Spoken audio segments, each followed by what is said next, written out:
Good afternoon, Mr. Munger and Mr. Buffett. My name is Patrick Byrne. I'm a shareholder, and I'm here from Cincinnati, Ohio. Back again this year to ask a question to see if I can get the two of you to disagree on a subject. I've picked education as an area where we might see some daylight between the two of you. First, though, on the subject of education, I'd like to offer some brief thanks. I'm lucky in that my parents in the late 70s made a wise choice of buying some Berkshire stock and putting it in a college fund for my brothers and me, and that basically paid for our higher education. I suspect there must be thousands of people like us who had our education paid for by wealth that the two of you created, and we owe you, although we'd probably all have been a lot better to skip college and keep the stock.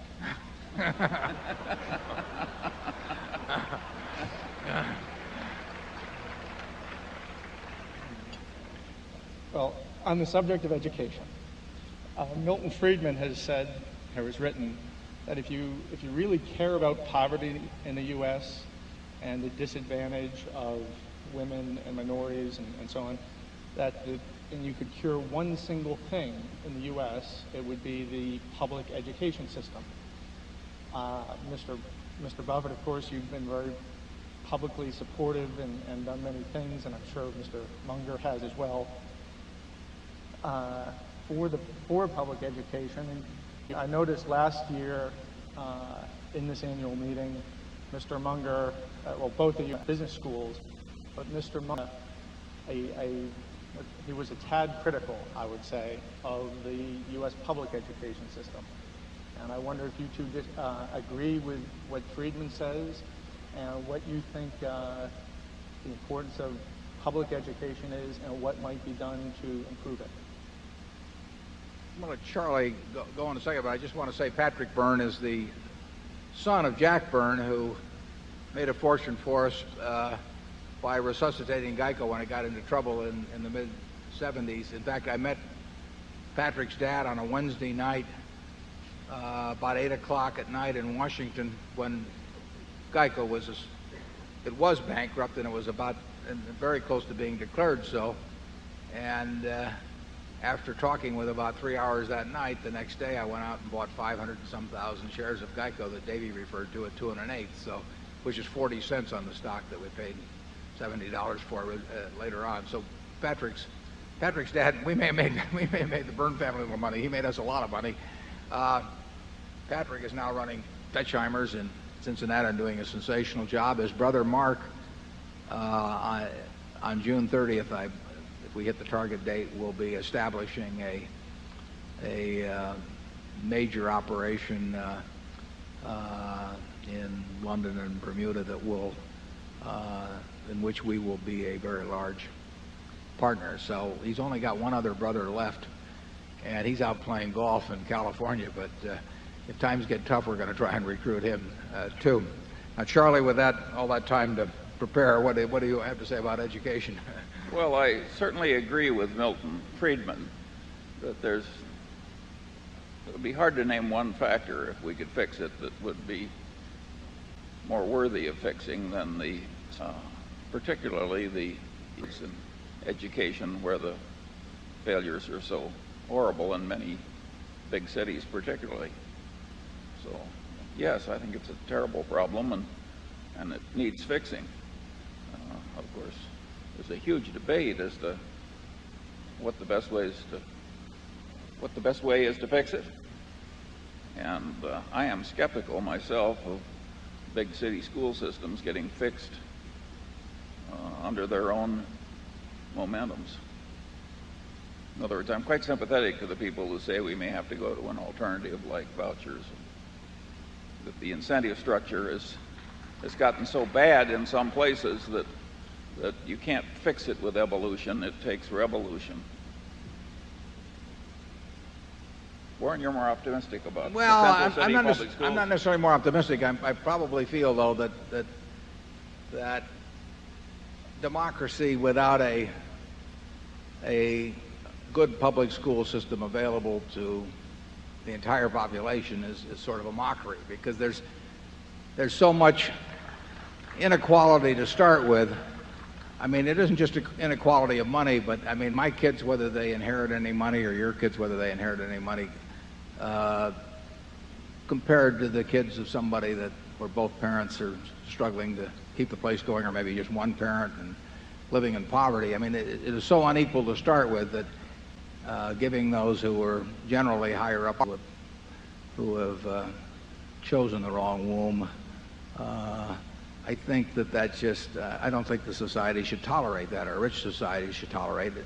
That doesn't mean it's easy to solve, because I've said a lot of times that, unfortunately, that it seems like a good public school system is like virginity, that it can be preserved but not restored. And it's very hard when you get a system that's lousy to do much about it, because under those circumstances, the wealthy people are going to all opt out of the system. And they're going to be less interested in the bond issues. They're going to be less interested in the PTA. They're going to be less interested in the other people's children if they have all opted out. And another for the poor, with the poor being getting the poorer system strikes me as doing nothing but accentuating inequality and other problems that result from that in the future. So I don't know the answers on improving the system. You know, I read some of the experiments that take place, but I do believe, to start with, that if you have a good public school system, as we do in Omaha, that you do your damnedest to maintain that, so that there is no incentive for the rich grandparent or the rich parent to say, you know, I love the idea of equality, but I love my grandchildren or my child more, so I'm going to yank him from the public school system. And then you get this sort of exodus, which leaves behind only those who can't afford to make that choice. If there were a way, the idea of competition I like, you know, and I think a good parochial system does, for example, create a better public system. And I think we've had that situation in Omaha. But I think the voucher system, if it simply amounts to giving everyone an additional amount, simply means that the rich get X dollars of the public school system subsidized, but the poor still are, whatever that differential is, remains. I mean, you could have a golf voucher system, because I play golf. I don't play very often, but if I play at the Omaha Country Club, and you could have a voucher system so that everybody in Omaha would have more access to the, wouldn't, you know, I don't think there's anything more important, and I agree with Charlie totally. I think the first 8 grades, you know, you can forget it after that. If you have the first 8 grades right, good things are going to flow, and if you have those wrong, you're not going to correct it as you get beyond that point. $500 million, I think it is very tough to see results, and producing results. I think it should be replicated elsewhere. I think that, obviously, a fellow in Chicago says that the unions have caused considerable problems in getting adjustments made, but he had the political clout behind him to overcome some of those problems. It ought to be a top national priority. We have the money to educate everybody well in this country, and the question is if we got, you know, can we? And that's something I hope good minds like Patrick's work on. Charlie, you have anything for that? Yeah, I think when something is demonstrably failing at performing the function to which it's assigned by a civilization, just to keep pouring more and more money into a failing modality is not the Munger system. So I'm all for taking the worst places where there's failure and trying a new modality. And it wouldn't bother me at all to have vouchers only for the poor. But I think we have to do something in our most troubled schools to change our techniques. I think it's insane to keep going the way we are. So you go for means-tested vouchers, basically. Well, I mean, I don't disagree with that idea. But all I know is where it is a terrible place to fail, and part of the trouble is ideological.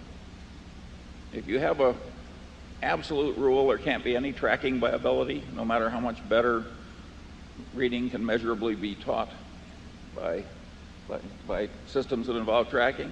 Well, people that brain blocked shouldn't have the power. You know, we should do what works. So we got plenty. I mean, Omaha it works. The problem is that once it gets beyond a certain point on a downhill slope, essentially you have the citizens that are able to do something about it essentially opt out, and that I don't know. I am a product of the Omaha Public Schools, and in my day, the people who went to private schools were those who couldn't quite hack it in the public schools. That is still the situation in Germany today. I mean, private schools are people who aren't up to the public schools. I prefer a system like that. But once a big segment of that system measurably fails, then I think you have to do something. You don't just keep repeating what isn't working. Well, I agree with that. Patrick, have you gotten your answer?